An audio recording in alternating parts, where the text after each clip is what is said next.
Welcome back.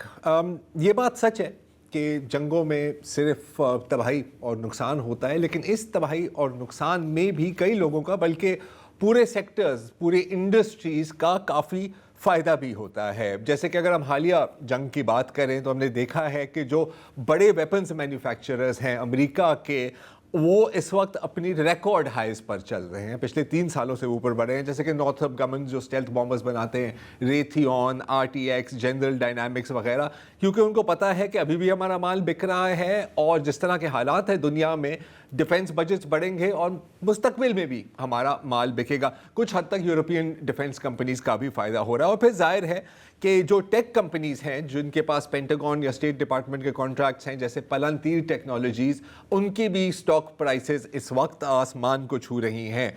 और तेल companies का भी कुछ हद तक इस वक्त तक आर्जी फ़ायदा हो रहा है। एक्सॉन मोबिल जो हैं और शेल और टोटल, उनकी भी कीमतों में और शेयर प्राइसेस में कुछ इजाफा हो रहा है। अच्छा, ये कोई मतलब ढकी छुपी बात नहीं है, लेकिन इसके साथ साथ एक और भी गेम खेली जा रही है। अब आप अच्छी तरह से जानते हैं कि कई वेबसाइट्स हैं जिस पर आप स्पोर्ट्स, क्रिकेट, फुटबॉल, टेनिस पर आप सट्टा लगा सकते हैं। इस हद तक कि आप रन रेट पर भी सट्टा लगा सकते हैं कि भाई किस ओवर में कौन आउट होगा, इस पर भी आप छोटी छोटी शर्तें लगा सकते हैं।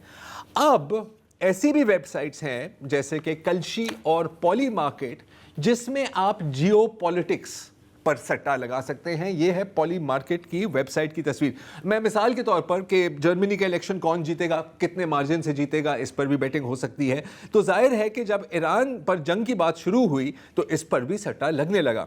क्या जंग होगी, अगर होगी तो किस दिन पर शुरू होगी, और कुछ लोगों ने इतने पैसे बनाए हैं कि अब लोगों को शक हो रहा है कि क्या आपके पास कोई अंदर की मालूमात थी, इनसाइडर ट्रेडिंग तो नहीं हो रही यहाँ पे। मैं आपको एक मिसाल देता हूँ। एक यूज़र है पॉली मार्केट पर जिसका यूज़र आईडी है मगामी मैन। अच्छा, मगामी मैन ने शर्त लगाई थी कि 28 फरवरी को हमला होगा। उस वक्त पॉली मार्केट ने कहा था कि इसका सिर्फ 17% चांस है, मतलब 1 to 7 का रेशो या ऐसे कुछ। इसने लगाए पैसे तो 100 मिलेंगे और इसको मिले $4,30,000 इस एक सौदे में। अच्छा, ना सिर्फ ये, उसने ये भी शर्त लगाई कि जी पहले दिन 28 तारीख को ही आयतुल्लाह खामेनी को कत्ल किया जाएगा, और उसने ये शर्त लगाई बमबारी से 3-4 घंटे पहले। ठीक है, इस सौदे में भाई के तकरीबन $5,60,000 बने, तो मतलब $1 मिलियन तो उसी दिन 2 दिनों में, एक ही दिन में इसने कमा लिया है। अच्छा, फिर जब इसके ऊपर थोड़ी सी लोगों ने इसका बैकग्राउंड चेक किया कि यार माजी में इसने किस तरह की शर्तें लगाई हैं, तो बड़ी हैरानकुन बातें सामने आई। 2024 में जब 26 अक्टूबर 2024 को इजराइल ने ईरान पर एक हमला किया था, छोटा सा ऑपरेशन किया था, इसने वो भी एक दिन पहले प्रिडिक्ट किया था। 2025 की जो जंग थी इसने वो भी प्रिडिक्ट की थी। तो इस वक्त इजराइल में बाकायदा तहकीकात चल रही हैं कि यार ये कोई हमारा अपना बंदा तो नहीं है, पर्चा आउट है। अच्छा, सिर्फ ये इन्वेस्टिगेशन में नहीं है। इसी साल फरवरी में इजराइल ने कई फौजियों को गिरफ्तार किया है। कुछ इंटेलिजेंस अफसर हैं, कुछ रिजर्विस्ट हैं और कुछ सिविलियंस भी हैं कि भाई आप जिस चीज़ों पर शर्तें लगा रहे हो, ये तो आप अपनी क्लासिफाइड इंफॉर्मेशन की बुनियाद पर लगा रहे हो। तो इनको इस वक्त गिरफ्तार किया हुआ है। शिन बेत भी इसके अंदर इन्वॉल्व हो गई है। अच्छा। जाहिर है क्योंकि मिलिट्री इंटेलिजेंस की गेम यहाँ पे शुरू हो गई ना, तो ये चीज़ें चल रही हैं। अब इंटरेस्टिंग, मैं आपको एक बात बताऊं कि अमेरिका में भी इसके ऊपर आवाज़ें उठ रही हैं। अभी हाल में कुछ सेनेटर्स ने कहा है कि जी किसी भी कांग्रेसमैन और सेनेटर को इजाज़त नहीं होनी चाहिए कि इस तरह के मार्केट्स पे आप बेट करें। आप समझे कि आप अभी कमेटी मीटिंग में से निकले हैं, आपको पता होने चाहिए, आप किसी को कह दो यार $5 लाख लगा दे इसके ऊपर। अच्छा, इससे फिर बायस भी होता है, क्योंकि अगर आपने पैसे लगाए हुए हैं तो फिर तो आप चाहेंगे कि हमला हो, और अगर ये लोग चंद वोटों के लिए कई लाख लोगों को कत्ल कर सकते हैं तो कुछ भी कर सकते, तो पैसे के लिए तो आप कुछ भी कर सकते हैं। अब आई punch line. Okay, Polymarket और कलशी दोनों जो कंपेटिटर कंपनीज हैं, इन दोनों का सब one of the biggest investors पता है कौन है?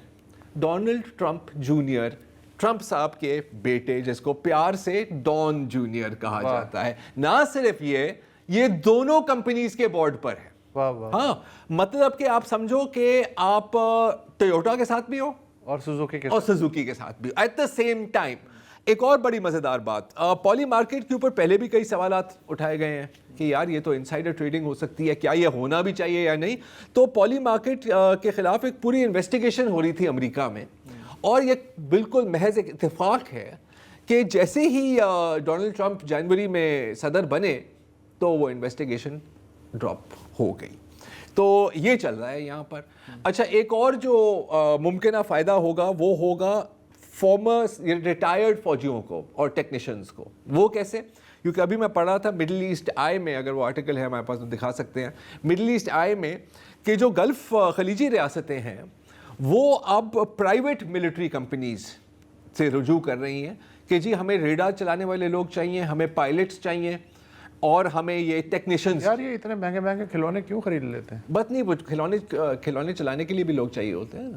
اور انٹرسٹنگ بات یہ ہے کہ وہاں پر وہ جو جس سیکیورٹی کمپنی کے بندے کو کوٹ کیا تھا، اس نے کہا کہ یار اب وہ کہہ رہے ہیں کہ ہمیں امریکن اور برٹش نہیں چاہیے، کیونکہ انہوں نے کہا تھا کہ یار آپ 100% محفوظ ہوں، کوئی مسئلہ ہی نہیں ہے، تو ٹینشن نہ لو، اور ہمارا حال دیکھو. تو ان کے مطابق اس وقت وہ مسلم ممالک کے ریٹائرڈ پرسنل کو ٹارگیٹ کر رہے ہیں جو سستے بھی ہیں اور شاید زیادہ پریکٹیکل بھی ہیں. ایجپشین پاکستانی ایٹسیٹرا ایٹسیٹرا، شاید ترکش، ایرانیوں کو بھی ریکروٹ، شاید بعد میں. اینی وے یہ بھی ہو رہا ہے دنیا میں جی. تو آج کے لیے اتنا ہی، اجازت دیجیے، خدا حافظ.